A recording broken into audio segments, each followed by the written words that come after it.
Halo semua, jadi kita grup Socrates akan mempresentasikan hasil proyek modul 3. Saya Valencia dan saya tidak sendiri, saya bersama teman-teman saya, yaitu si Dimas, Edric, Claudia, Vivi. Mulai dari table of content, jadi yang pertama kita akan membahas duduk perkara ateisme oleh Richard Dawkins dan masalah kejahatan, yaitu problem of evil. Terus yang kedua, jawaban para filsuf abad pertengahan. Jadi kita akan membahas salah satu filsuf dari sana. Terus yang ketiga, jawaban tambahan yang relevan di luar para filsuf abad pertengahan. Terus yang terakhir yaitu kesimpulan.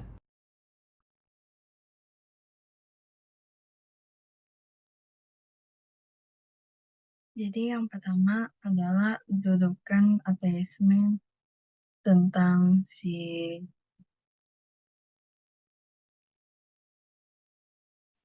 Jadi yang pertama adalah terdapat duduk perkara ateisme oleh Richard Dawkins. Nah, menurut si Richard Dawkins ini, dia mempunyai alasan untuk menolak keberadaan Tuhan tersebut. Yang pertama itu ada kompleksitas dan evolusi. Nah, si Dawkins ini dia menemukan bahwa alam semesta dan kehidupan yang berada di dalamnya ini memiliki penjelasan alami melalui teori evolusinya, melalui teori evolusi, serta hukum-hukum fisika.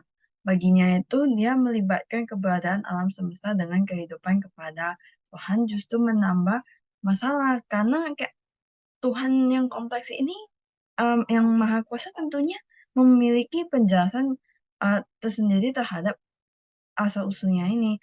Yang kedua terdapat pada argumen dari desain.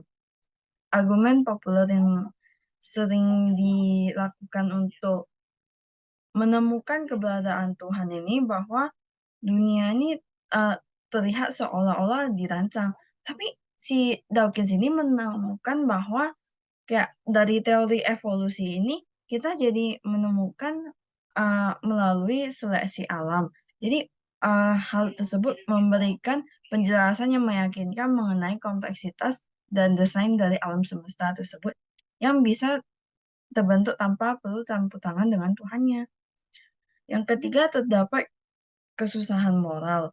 Ya, nah si Dawkins ini mengkritik bahwa gagasan yang moral ini berasal dari Tuhan dengan menunjukkan bahwa etika dan moral ini dapat terbentuk melalui proses evolusi uh, tentang sosial dan biologis. Ia juga mengkritik bahwa moralitas yang dikemukakan oleh dalam Alkitab ini juga me- uh, terdapat pada kitab suci agama-agama monoteistik. Yang keempat, keberadaan agama dan ketidaksesuaian kepercayaan agama. Nah, Dawkins ini menemukan bahwa banyak keyakinan tentang agama ini tidak masuk akal dan tidak sesuai dengan bukti-bukti ilmiah yang ada. Ia juga menunjukkan bagaimana kepercayaan tersebut sering menjadi produk dari kayak misalnya kan kita dari SD sampai TK, SD, SMP, SMA selalu mempelajari agama ya kan. Jadi kayak itu sebenarnya kayak nggak sesuai juga karena itu bukan dari hasil penelitian yang rasional. Jika Tuhan benar-benar ada, terus kenapa banyak versi interpretasi yang berbeda tentangnya? Yang kelima, ketidakadilan dan penderitaan di dunia. Nah, Dawkins ini dia kayak mempertanyakan keberadaan Tuhan baik yang maha kuasa itu karena mengingat adanya penderitaan dan ketidakadilan di dunia ini bertentangan dengan konsep Tuhan yang harusnya Tuhan itu kan selalu memberikan yang terbaik dan adil bagi kita. Nah, menurut si Dawkins ini kalau misalnya Tuhan ini benar-benar ada, maka dia nggak mungkin membiarkan uh, hal seperti penderitaan uh, yang bahaya-bahaya gitu terjadi. Terus yang terakhir keberagaman dan kontradiksi keyakinan agama. Nah, karena ada banyak agama serta sekte yang berbeda-beda ini, jadinya kita mendapatkan keyakinan yang berbeda seringkali jadinya bertentangan. Jadi makanya Dawkins berpendapat bahwa ini menjadi bukti bahwa kepercayaan agama cenderung menjadi produk dari nilai sejarah daripada merupakan kebenaran secara universalnya kan tidak ada buktinya. Halo semuanya, nama saya Dimas Mahendra Prabowoji dan saya ingin menjelaskan tentang the problem with evil. Jadi kita bahas dulu secara logika ya. Jadi kita tahu bahwasannya dunia itu dipenuhi oleh hal-hal yang jahat. Banyak sekali kejahatan yang ada di dunia ini. Mulai dari kehidupan kita sehari-hari seperti kita terbesit pisau atau mungkin kesandung, jatuh, sampai yang skalanya lebih besar seperti virus pandemi corona kemarin. Nah, the problem with evil ini adalah maksud kalau misalkan emang Tuhan ada, kenapa kejahatan itu masih ada?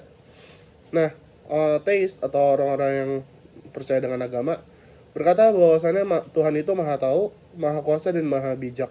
Tetapi ateis bilang bahwasannya itu adalah sebuah kontradiksi karena semua itu tidak bisa benar dalam waktu yang sama.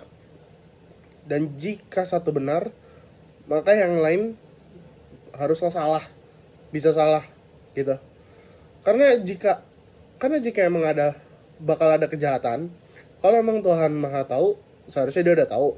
Dan kalau dia kalau dia maha kuat, maka pasti dia bisa menghentikannya dong. Dan kalau dia maha bijak, pasti dia mau menghentikannya. Lalu kenapa Tuhan masih ngebiarin ada kejahatan gitu di dunia? Nah, teis atau orang yang percaya dengan agama mengambil jalan pemikiran lain. Seperti bahwasannya Tuhan itu tahu dan baik, tetapi tidak kuat. Atau mungkin dia kuat, tapi dia kuat dan baik, tetapi dia tidak tahu bahwasannya ada kejahatan. Dan mungkin dia kuat dan tahu, tetapi dia tidak sebaik itu untuk peduli. Nah, kenapa teis ngambil arahan ini? Karena Tuhan itu pernah membersihkan dalam tanda kutip sebuah kota hanya karena suatu perlakuan buruk mereka. Maka di sini mereka mengasumsikan bahwasannya Tuhan itu ada emosionalnya begitu. Nah, kita berlanjut dengan teodosi. Teodosi adalah upaya untuk menunjukkan keadaannya kejahatan itu ada. Itu tidak berhubungan dengan adanya Tuhan.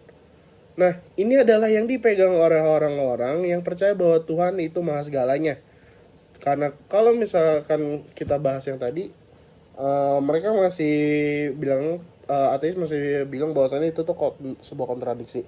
Tetapi di sini orang-orang teis, orang-orang yang percaya menggunakan ini sebagai base karena mereka ingin percaya bahwasannya itu Tuhan itu maha segalanya. Nah, yang paling terkenal teodosi ini adalah kebebasan. Jadi Tuhan itu menciptakan sebuah dunia dan dia itu membebaskan kita. Kejahatan itu bisa dihindari. Tetapi kalau misalkan Tuhan ikut serta dalam kehidupan kita, maka itu bukan lagi kebebasan. Kalau misalkan kejahatan tidak bisa dilakukan oleh kita dan ditahan oleh Tuhan, maka itu bukan kebebasan. Walaupun dia maha bijak, maha kuat, maha tahu, dia itu tidak ingin ikut campur urusan kita untuk mengedepankan kebebasan kita. Nah, tetapi ini adalah kejahatan moral, kejahatan yang dilakukan oleh manusia.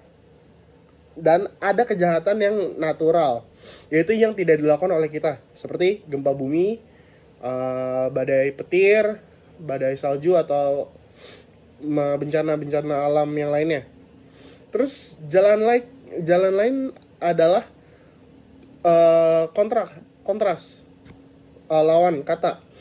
Kebaikan tidak ada jika tidak ada kejahatan, sama seperti tidak ada dingin maka tidak ada panas, begitu. Nah, ada satu ungkapan oleh John Hick, yaitu soul making theodicy, Ia menyatakan ia menyatakan bahwa Tuhan menciptakan kita itu belum selesai, yang mana itu adalah bagian dari kehidupan. Dan dia juga bilang bahwasannya kita itu bukan peliharaan Tuhan yang harus dijaga oleh Tuhan, yang harus dibuat nyaman dan seaman mungkin oleh dirinya. Dan maka dari itu kita membutuhkan satu environment yang mungkin harsh untuk memaksimalkan dalam tanda kutip pertumbuhan kita. Dan di sini ada evidential problem of evil selanjutnya. Kita bisa menjelaskan bahwasannya kenapa ada kejahatan. Tapi kita tidak bisa menjelaskan kenapa ada banyak sekali kejahatan di dunia ini. Jikalau emang kejahatan di dunia ini diadakan untuk kita berkembang, maka apakah diperlukan kejahatan sebanyak ini? Kayak misalkan kejahatan bencana alam. Orang-orang yang terkena bencana alam tidak dapat merasakan akibat dari adanya kejahatan ini. Bahwa yang dimaksud adalah kalau misalkan kejahatan ini dibuat untuk memperbaiki kita moral manusia, untuk menunjukkan bahwasannya kebaikan, butuh berapa banyak sih untuk menunjukkan bahwasannya ini tuh kejahatan untuk mempelajari umat manusia, begitu. Banyak yang udah puas dengan jawaban-jawaban Theodosi yang tadi, seperti yang pertama adalah mungkin yang kontra, dan juga adanya kebebasan pemilihan oleh kita. Tetapi banyak juga yang tidak mengiyakan si Theodosi ini dan lebih percaya bahwasannya Tuhan itu kontradiksi seperti tadi, bahwa Tuhan itu kadang tidak tahu, Tuhan kadang tidak kuat, Tuhan kadang tidak baik. Begitu. Sekian, terima kasih. Jadi untuk jawaban para filsuf dari abad pertengahan, saya ambil Thomas Aquinas, yaitu dia adalah seorang biarawan Dominikan Italia, imam Katolik dan penjungga gereja. Dia juga adalah seorang yuris, teolog, dan filsuf yang sangat berpengaruh dalam tradisi skolastisisme. Yang di dalamnya dia juga dikenal sebagai Dr. Angelicus dan Dr. Komunis. Dan tentunya kalau menurut dia tentang ateisme kan, kalau ateisme sendiri kan itu orang-orang yang tidak percaya Tuhan itu ada ya. Ya kayak tidak punya religion gitu-gitu. Nah sedangkan menurut Thomas Aquinas yang kalau orang-orang yang berateisme menurut dia itu tindakan yang salah. Jadi menurut dia percaya Tuhan itu ada. Jadi gimana cara dia make people believe that God exists gitu. Dia punya buku yaitu namanya Summa Theologiae. Jadi dalam buku itu dia membuktikan keberadaan Tuhan dengan 5 cara gitu. Oke, jadi saya akan menambahkan sedikit jawaban tambahan yang relevan dengan ateisme di luar para filsuf abad pertengahan. Jadi saya ambil salah satu filsuf modern asal Jerman yang bernama Friedrich Nietzsche. Dia sebaliknya itu adalah seorang ateis radikal dan kata orang-orang sih dia paling ekstrim.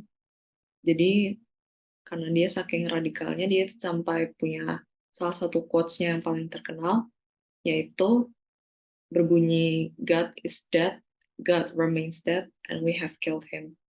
Jadi maksud dari quotes ini itu, God is dead itu bukan Tuhan mati secara fisik, namun itu gagasan dari Nietzsche tentang Tuhan.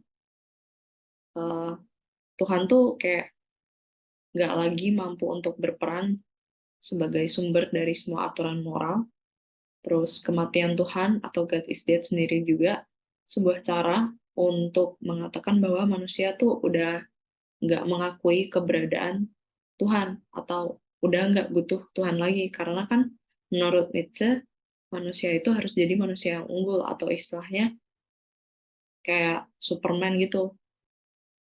karena kan udah kayak punya kecerdasan, udah punya kekuatan sendiri gitu. Sehingga yang aku tangkap di sini tuh kalau misalnya manusianya udah unggul, udah kayak Superman gitu, berarti kan udah nggak membutuhkan Tuhan lagi, sehingga manusia itu bisa fokus pada makna hidup mereka sendiri gitu. Dan dari situlah di quotes-nya kan juga ada kalimat and we have killed him. Jadi maksudnya umat manusialah yang membunuh Tuhan itu. Selanjutnya ia juga berpendapat bahwa berhenti berharap pada Tuhan akan memberikan jalan kesempatan bagi manusia untuk tetap produktif, kreatif, dan berkembang sebaik-baik. Begitu. Terima kasih.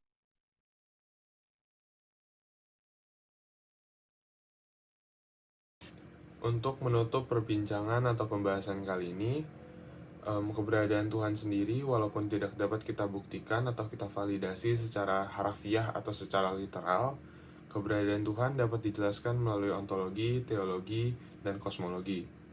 Salah satu tokoh yang sudah berusaha menjelaskan keberadaan Tuhan sendiri adalah Santo Thomas Aquinas melalui Summa Theologinya dan 5 cara keberadaan Tuhan, yang antara lain motion, efficient cause, possibility and necessity, gradation, and design.